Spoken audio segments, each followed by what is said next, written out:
Medical കോളേജിൽ തീപിടുത്തവുമായി ബന്ധപ്പെട്ട് ഇതുവരെ അന്വേഷണ റിപ്പോർട്ട് പുറത്തു വന്നിട്ടില്ല. പലതവണ വിവരാവകാശം ചോദിച്ചിട്ടും അത് ലഭിക്കാത്തൊരു സാഹചര്യമാണ് നിലവിലുള്ളത്. പക്ഷെ ആ അന്വേഷണ റിപ്പോർട്ട് മറ്റൊരു വഴി നമുക്ക് കിട്ടുകയും ആ അന്വേഷണ റിപ്പോർട്ട് പരിശോധിക്കുമ്പോൾ അതൊരു മനുഷ്യനിർമ്മിത തീപിടുത്തമാണ് എന്നുള്ള കൃത്യമായ വിലയിരുത്തലാണ് ഡെപ്യൂട്ടി കളക്ടർ ചുമതലയുണ്ടായിരുന്ന അന്വേഷണ ഉദ്യോഗസ്ഥൻ അതിന്റെ റിപ്പോർട്ടിന്റെ ഫൈൻഡിംഗ് ആയിട്ട് കാണിച്ചിരിക്കുന്നത്. ഇവിടെ ഏറ്റവും വലിയ പ്രയാസം എന്ന് പറയുന്നത് ഇങ്ങനെയൊരു സംഭവം നടക്കുമെന്നുള്ള മുൻകൂട്ടിയുള്ള വിജിലൻസ് റിപ്പോർട്ട് ഉൾപ്പെടെ ഉണ്ടായിട്ട് പോലും ബാറ്ററിയുമായി ബന്ധപ്പെട്ടുകൊണ്ട് യാതൊരു മുൻകരുതലും എടുത്തിട്ടില്ല എന്നതാണ്.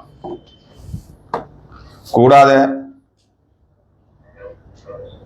അവിടെയുള്ള പ്രവർത്തിക്കുന്ന പുതിയ ബ്ലോക്ക്, ആ ബ്ലോക്കിന് യാതൊരു കെട്ടിട നിർമ്മാണവുമായി ബന്ധപ്പെട്ടുകൊണ്ടുള്ള അനുമതിയും ലഭിച്ചിട്ടില്ല എന്നുള്ള വിവരവും കൂടി പുറത്തു വന്നിരിക്കുകയാണ്. നമുക്കറിയാം, കഴിഞ്ഞ ഏതാനും മാസങ്ങൾക്ക് മുമ്പാണ് പുതിയ സ്റ്റാൻഡിൽ വലിയൊരു അഗ്നിബാധ ഉണ്ടായത്. അതിലും ഇതേപോലത്തെയുള്ള റിപ്പോർട്ടുകളാണ് പുറത്തു വന്നിരിക്കുന്നത്. ഇപ്പം ഗവൺമെന്റ് മെഡിക്കൽ കോളേജ് പോലെയുള്ള കോഴിക്കോട്, പ്രത്യേകിച്ച് കോഴിക്കോട് മെഡിക്കൽ കോളേജ് പോലെയുള്ള ഒരു സ്ഥാപനത്തിന് അതിന് യാതൊരു സുരക്ഷാ മാനദണ്ഡവും പാലിച്ചിട്ടില്ല എന്നുള്ളത് അതീവ ഗൗരവമുള്ള കേസാണ്. അതിന്റെ കൂടെ തന്നെ ഇവരുടെ ഫൈൻഡിങ്സിൽ ജീവനക്കാരുടെ അഭാവമുണ്ട് എന്നും അത് നികത്തപ്പെടേണ്ടതാണ് എന്നുള്ള ഫൈൻഡിങ്സ് പറയുന്നതോടൊപ്പം തന്നെ ഞങ്ങള് വിവരാവകാശ രേഖ പ്രകാരം അവരോട് എത്ര ജീവനക്കാരുടെ കുറവുണ്ട് എന്ന് പറഞ്ഞപ്പോൾ പ്രിൻസിപ്പാൾ ഞങ്ങൾക്ക് വിവരാവകാശ നിയമപ്രകാരം തന്ന മറുപടി എന്ന് പറയുന്നത് HMC എല്ലാ ഒഴിവുകളും നികത്തിയിട്ടുണ്ട് എന്നതാണ്. അപ്പോൾ ഒരു റിപ്പോർട്ടിൽ 1000 ജീവനക്കാരുടെ കുറവുണ്ട് എന്ന് പറയുമ്പോൾ വിവരാവകാശം ചോദിക്കുമ്പോൾ മറ്റൊരു റിപ്പോർട്ട് തരിക. അതോടൊപ്പം തന്നെ തീപിടുത്തവുമായി ബന്ധപ്പെട്ടുകൊണ്ട് കാര്യങ്ങൾ ചോദിക്കുമ്പോൾ ഒഴിഞ്ഞു മാറുക.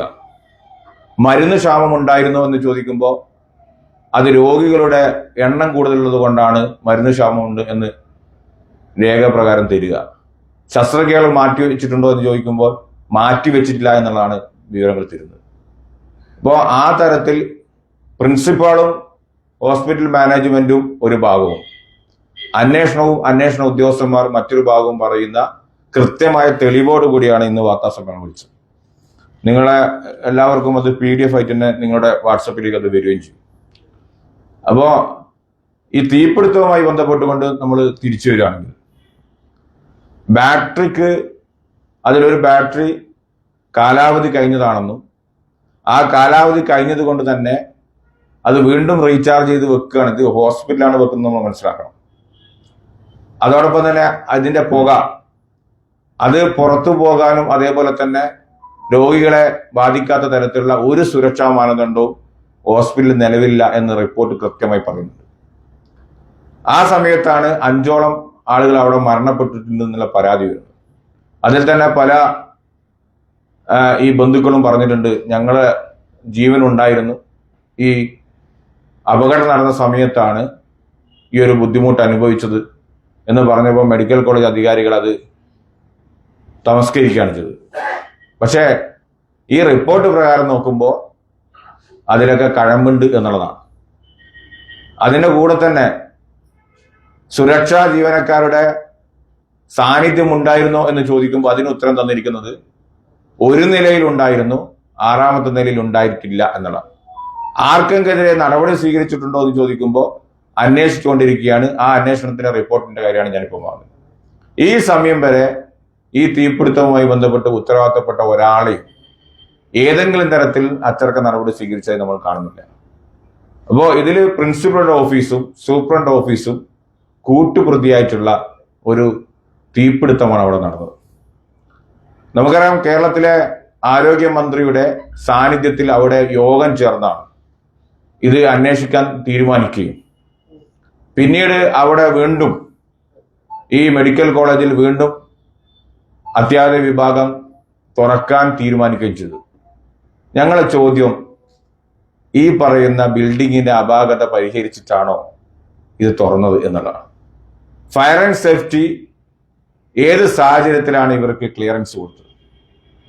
ഈ റിപ്പോർട്ട് പ്രകാരം ഒരു തരത്തിലും അതിന്റെ കവാടം മുതൽ അതിന്റെ വാതിലിന്റെ വീതിയും നീളം മുതൽ അപാകതയുണ്ട് എന്ന് പറഞ്ഞ ഈ റിപ്പോർട്ട്, ആ റിപ്പോർട്ട് നിലനിൽക്കെ എങ്ങനെയാണ് കോഴിക്കോട് മെഡിക്കൽ കോളേജിൽ വീണ്ടും അത്യാഹിത വിഭാഗം അവിടെ തന്നെ തുറന്ന് പ്രവർത്തിക്കാനുള്ള അനുമതി ആരാണ് കൊടുത്തത്? ഞങ്ങൾക്ക് മനസ്സിലാക്കാൻ സാധിച്ചത് അതുമായി ബന്ധപ്പെട്ടുകൊണ്ട് ചില വിശദീകരണങ്ങളൊക്കെ ചോദിച്ചിട്ടുണ്ടെന്നാണ്. എന്നിട്ടും അവിടെ ഇത് കൃത്യമായി നടക്കുന്നു എന്നതാണ്.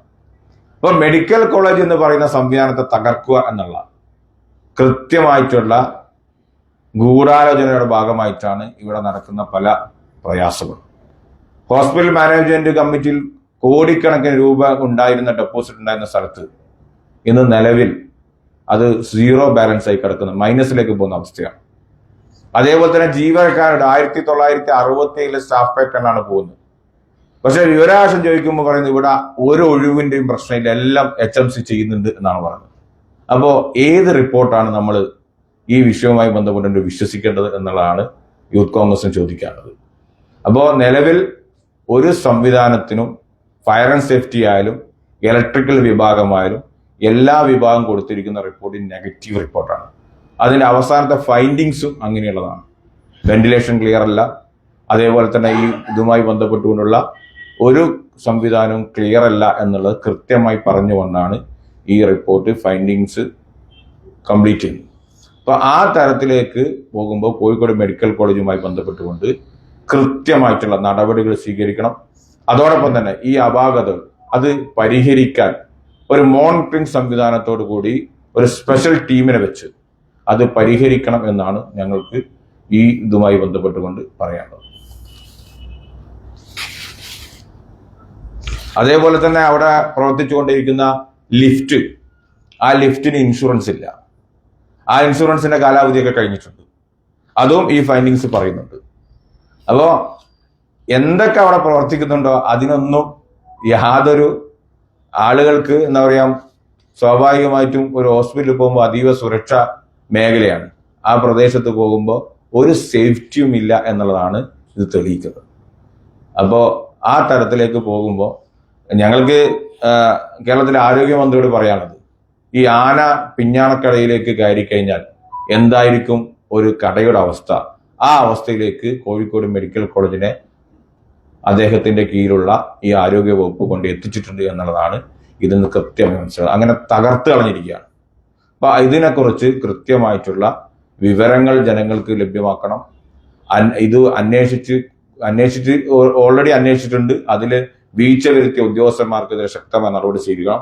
അതിന്റെ കൂടെ മെഡിക്കൽ കോളേജിലെ അധികാരികൾക്ക് മാത്രമായിട്ട് നടപടികൾ പരിമിതപ്പെടുത്തുന്നത് ഞങ്ങൾക്ക് പറയാനുണ്ട്. കാരണം ഇതിൽ ഫയർ ആൻഡ് സേഫ്റ്റി ഉദ്യോഗസ്ഥന്മാർക്ക് കൃത്യമായ പങ്കുണ്ട്. അവര് ചെയ്യേണ്ട പണി അവർ ചെയ്യണം. അതേപോലെ തന്നെ ഇലക്ട്രിക്കൽ വിഭാഗത്തിന് പങ്കുണ്ട്, PWD വിഭാഗത്തിന് പങ്കുണ്ട്. അതോടൊപ്പം തന്നെ ഈ കരാർ, ഈ ബിൽഡിംഗ് എടുത്ത കേന്ദ്ര സർക്കാരും സംസ്ഥാന സർക്കാരും അതുപോലെ തന്നെ ഈ കരാറുകാരും തമ്മിലുള്ള വിവരങ്ങൾ ചോദിച്ചപ്പോൾ കോഴിക്കോട് മെഡിക്കൽ കോളേജിൽ ഇല്ല എന്നാണ് പറയുന്നത്. അപ്പൊ എന്ത് തെളിവുകളും അതേപോലെ തന്നെ എന്ത് സുരക്ഷയുമാണ് ഈ മെഡിക്കൽ കോളേജിൽ എന്നുള്ളതാണ് ഞങ്ങൾക്ക് കൃത്യമായി ചോദിക്കുന്നത്. അതായത് ഒരു വിവരവും കോഴിക്കോട് മെഡിക്കൽ കോളേജിൽ ഇതിനെക്കുറിച്ചില്ല എന്നതാണ്, ഈ ബിൽഡിങ്ങിനെ കുറിച്ചില്ല എന്നതാണ്.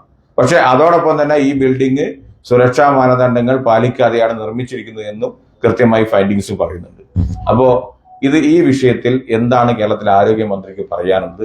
അതോടൊപ്പം തന്നെ കേരളത്തിലെ കോഴിക്കോടിലെ ഇടതുപക്ഷത്തിന്റെ കുറെ MLA-മാരും ജനപ്രതിനിധികളൊക്കെ ഉണ്ട്, അവർക്കൊക്കെ എന്താണ് പറയാനുള്ളത്? ഈ സംവിധാനത്തെ ഇങ്ങനെ തകർത്ത് തരിപ്പണമാക്കിയിട്ട് സ്വകാര്യ മേഖലയെ സഹായിക്കുന്ന സംവിധാനം ചെയ്യുന്നത്. ഇപ്പോ ഇതിനൊക്കെ വിമർശിക്കുമ്പോൾ സിസ്റ്റം മോശമാണ് എന്ന് പറയുമ്പോൾ, ആ മോശമാണ് എന്ന് പറയുമ്പോൾ തന്നെ ഈ സിസ്റ്റത്തെ തകർത്തിട്ട് സ്വകാര്യ മേഖലയെ സഹായിക്കുന്ന പരിപാടിയാണ് കേരളത്തിലെ ഇടതുപക്ഷ ഗവൺമെന്റ് ചെയ്തുകൊണ്ടിരിക്കുന്നത്.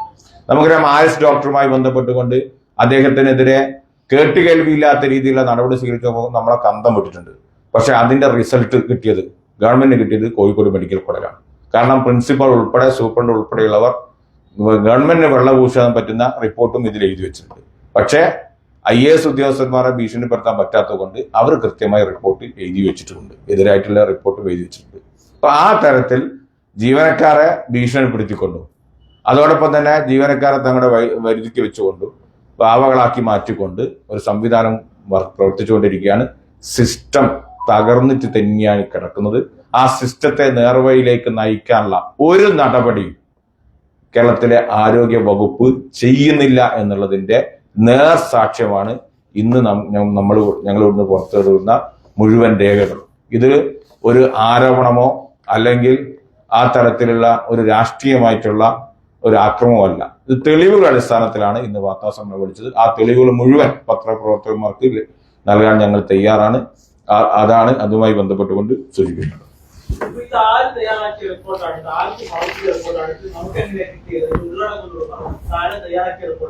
Report on the fire accident of government of medical college Kozhikode, അത് 12/46/2025 തയ്യാറാക്കി 16/5/2022 ഈ റിപ്പോർട്ട് വന്നത്. അതിന്റെ ബ്രീഫിങ്സ് ഇത് തയ്യാറാക്കിയിരിക്കുന്നത് നമുക്കറിയാം, നമ്മുടെ ഇവിടുത്തെ ഡിസ്ട്രിക്ട് മജിസ്ട്രേറ്റായ ഹർഷിൽ ആർ മീണ IAS, അത് sub collector of sub division magistrate Kozhikode. അദ്ദേഹമാണ് ഈ റിപ്പോർട്ട് തയ്യാറാക്കിയത്.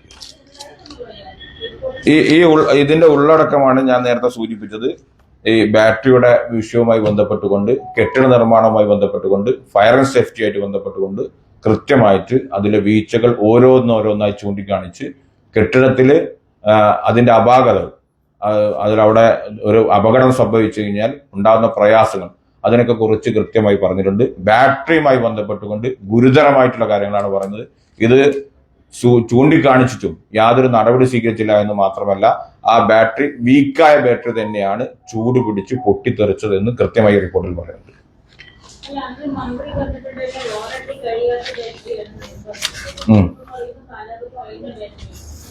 ഈ റിപ്പോർട്ടിൽ പറയുന്ന കാര്യമാണ് ഞാൻ പറഞ്ഞത്.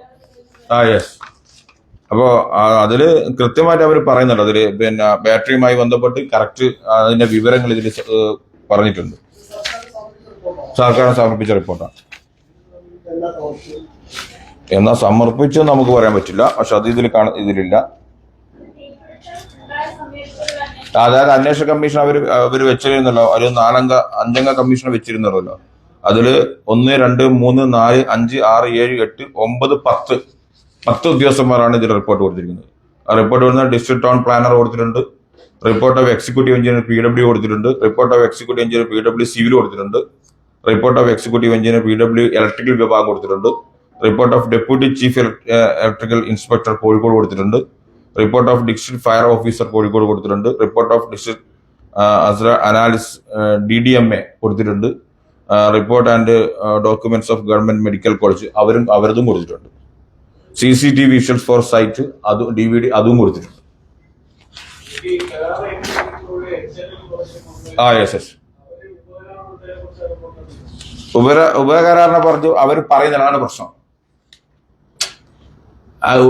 അതിനെ കുറിച്ചുള്ള കൃത്യമായ ഡീറ്റെയിൽസ് കിട്ടുന്നില്ല, വിവരാശം ചോദിച്ചിട്ടും കിട്ടുന്നില്ല. അതാണ് പറഞ്ഞത്.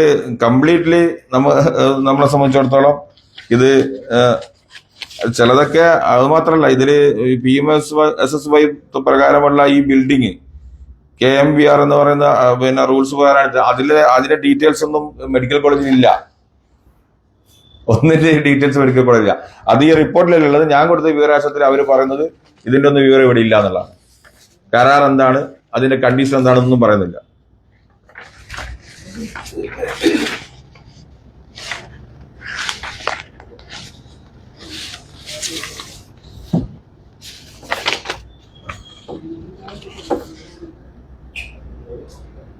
അതുപോലെ തന്നെ അത്യാവശ്യം സുഖമായി പ്രവർത്തിക്കുന്ന ജീവനക്കാർ ആശുപത്രി വികസന സമിതി മുഖാന്തരം നിയമിച്ച് കുറവുകൾ നികത്തിയിട്ടുണ്ട്.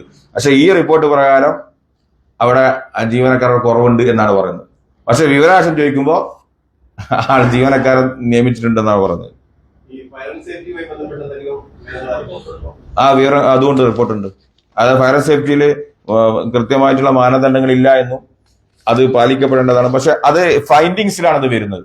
പക്ഷെ ഫയർ ആൻഡ് സേഫ്റ്റി അത് കൊടുക്കുമ്പോൾ അവർ ചില കാര്യങ്ങളൊക്കെ ഉണ്ട് എന്ന് പറഞ്ഞിട്ട് പിന്നെ മെച്ചപ്പെടുത്തണം എന്ന് പറഞ്ഞിട്ടാണ് ഈ റിപ്പോർട്ട് ചെയ്ത് വെച്ചിരിക്കുന്നത്. ഇന്ന ഇന്ന കാര്യങ്ങൾ ചെയ്യണം, അവിടെ മോക്ക് ഡ്രില്ല് നടത്തണം, പിന്നെ ഈ സുരക്ഷാ ജീവനക്കാരെ നിയമിക്കണം, പിന്നെ അത് അവിടുത്തെ ഉദ്യോഗസ്ഥന്മാർക്ക് മുഴുവൻ പരിശീലനം കൊടുക്കണം എന്നൊക്കെ പറഞ്ഞിട്ട് അവർ മറ്റൊരു റിപ്പോർട്ട് ചെയ്ത് വെച്ചിരിക്കുകയാണ്. അത് ഒരു ഭാഗത്ത് ഗവൺമെന്റിനെ വെള്ളപൂശിയിട്ടും മറുഭാഗത്ത് അപാകതകൾ നിർദ്ദേശങ്ങളായിട്ടാണ് കൊടുത്തിരിക്കുന്നത്.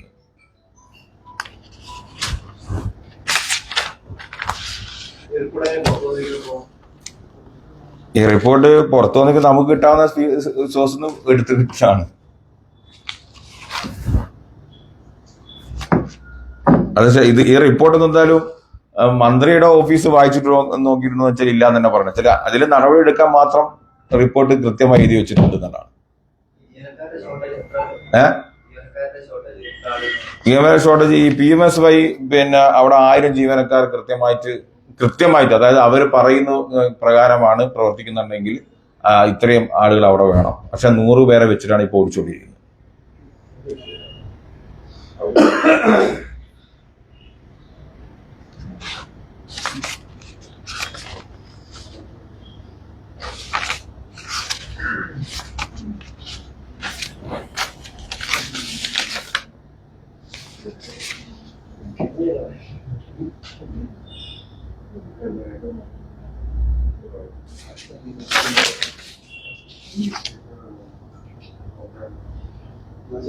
അതേപോലെ തന്നെ അതില് റിപ്പോർട്ടിൽ കൃത്യമായിട്ട് ബാറ്ററിയുടെ ആന്തരിക കേടുപാട് ഷോർട്ട് സർക്യൂട്ടിലെ അമിത ചൂടിലേക്ക് നയിച്ചേക്കാം.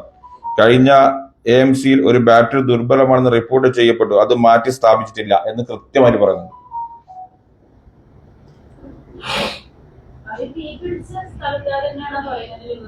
അല്ലല്ല, ആ ബാറ്ററിയിൽ നിന്നാണ് തീ മറ്റു ബാറ്ററിയിലേക്ക് പടർന്നത്. AMCയിൽ ഒരു ബാറ്ററി ദുർബലമാണെന്ന് റിപ്പോർട്ട് ചെയ്യപ്പെട്ടു, അത് പുനഃസ്ഥാപിച്ചിട്ടില്ല എന്ന് കൃത്യമായിട്ട് അത് പറയേണ്ട ആവശ്യമില്ലല്ലോ അവിടെ. അങ്ങനെ ഒരു ബാറ്ററിയിൽ നിന്ന് അമിതമായ വൈദ്യുതി പ്രവഹിച്ചു, അത് താപനില ഉയരാൻ കാരണമായി.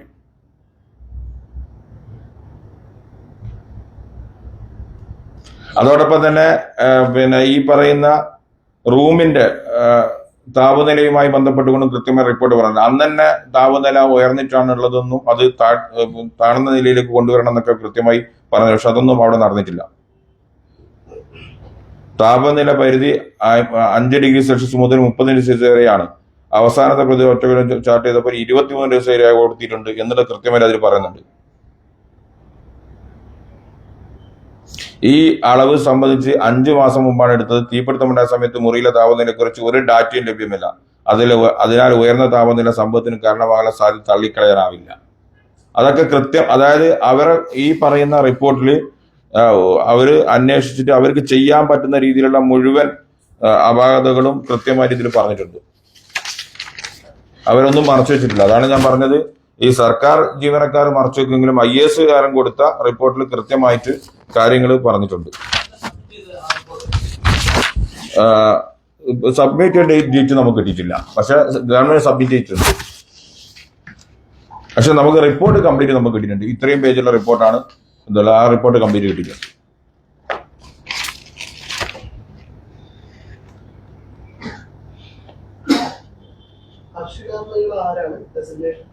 ആര്?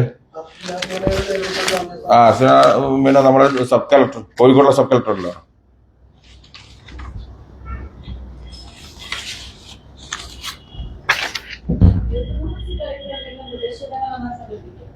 അത് ജില്ലാ യൂത്ത് കോൺഗ്രസ് കമ്മിറ്റിയാണ് തീരുമാനിക്കേണ്ടത്. ഇതിൽ സംസ്ഥാന യൂത്ത് കോൺഗ്രസ് കമ്മിറ്റി എന്തായാലും നിയമ നടപടിയായിട്ട് മുന്നോട്ട് പോകും.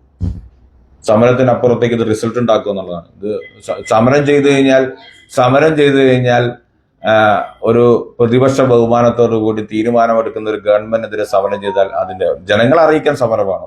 പക്ഷെ ഒരു സമരത്തിനോടും മുഖം തിരിച്ചിരിക്കുന്ന ഈ ഗവൺമെന്റിനോട് കോടതിയിൽ പോയി ചോദ്യം ചെയ്ത് അതിന് നീതി വാങ്ങിയെടുക്കുക അല്ലാതെ വേറൊരു രക്ഷയില്ല. എന്നുവെച്ചാൽ നമ്മൾ മെഡിക്കൽ കോളേജായിട്ട് ബന്ധപ്പെട്ടുകൊണ്ട് ഹർഷീണ വിവാദമായാലും മറ്റുള്ള വിവാദമല്ല വിഷയങ്ങളൊക്കെ വന്നപ്പോൾ എന്താണ് പിന്നെ സർക്കാർ എടുത്ത സമീപനമൊന്നും, സമരം ചെയ്തിട്ട് പിന്നീട് മെഡിക്കൽ എന്താ പറയുക അവിടെ സമരം ചെയ്തപ്പോൾ അത് നിർത്താൻ വേണ്ടി ഹൈക്കോടതി വരെ പോയി നീതി ലഭിക്കേണ്ട അവസ്ഥയാണ് കേരളത്തിലെ ഗവൺമെന്റ് സിസ്റ്റം അല്ലെങ്കിൽ ആരോഗ്യ വകുപ്പിന്റെ സിസ്റ്റം. പുള്ളിയെ വിമർശിക്കാൻ പുള്ളി ഇങ്ങോട്ട് ചാടിക്കയറുമെന്നല്ലാതെ വേറെ നടക്കില്ല. സമരങ്ങൾ വേണ്ടെന്ന് പറഞ്ഞില്ല, ഞാൻ പറഞ്ഞില്ല ജനങ്ങളെ ബോധ്യപ്പെടുന്ന സമരങ്ങൾ നിർബന്ധമാണെന്ന് ഞാൻ ആദ്യം പറഞ്ഞിട്ടുണ്ടല്ലോ. പക്ഷെ ഈ ഗവൺമെന്റ് സമരത്തിനോട് റെസ്പെക്ട് ചെയ്യും, സമരത്തെ അംഗീകരിക്കുന്ന ഗവൺമെന്റിനോട് സമരം ചെയ്തിട്ടില്ല കാര്യമുള്ളൂ. അതാണ് ഞാൻ പറഞ്ഞത്. ആ ഒരു ആറ്റിറ്റ്യൂഡിനെ കുറിച്ചാണ് സംസാരിച്ചത്. ഒരു ജനാധിപത്യ ഗവൺമെന്റിന് വേണ്ട ഒരു തെറ്റുകൾ പ്രതിപക്ഷം ചൂണ്ടിക്കാണിക്കുമ്പോൾ അത് തെറ്റ് തിരുത്തുന്നതിന് പകരം അതിനെ വിമർശിച്ചുകൊണ്ട് സ്വകാര്യ ഹോസ്പിറ്റലിനെ സഹായിക്കുന്ന ആരാണ്? ഈ റിപ്പോർട്ടൊക്കെ പ്രകാരം അവിടെ ഹോസ്പിറ്റലിൽ ഞാൻ ഇപ്പോഴത്തെ നിലവിലെ സ്ഥിതി ഞാൻ പറഞ്ഞുതരാം. ഓക്സിജൻ മാസ്ക് പോലും പുറത്തുനിന്ന് വാങ്ങേണ്ടി വരുന്ന അവസ്ഥയാണ് കോഴിക്കോട് മെഡിക്കൽ കോളേജ്. ചലഞ്ച് ചെയ്യാണ്. നിങ്ങൾക്ക് അവിടെ പോയി കഴിഞ്ഞാൽ നിങ്ങൾക്ക് ഓക്സിജൻ മാസ്ക് പോലും അവിടെ നിന്ന് കിട്ടില്ല.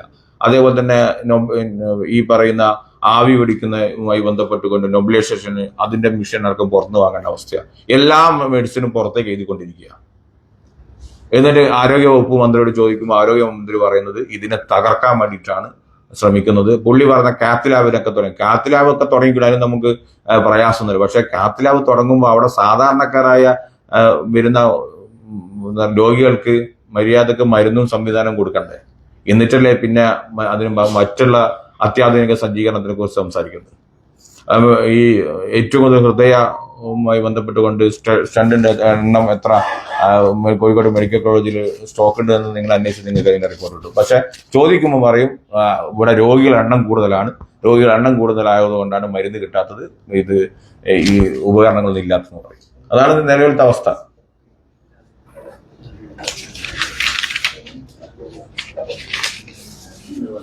ശരി.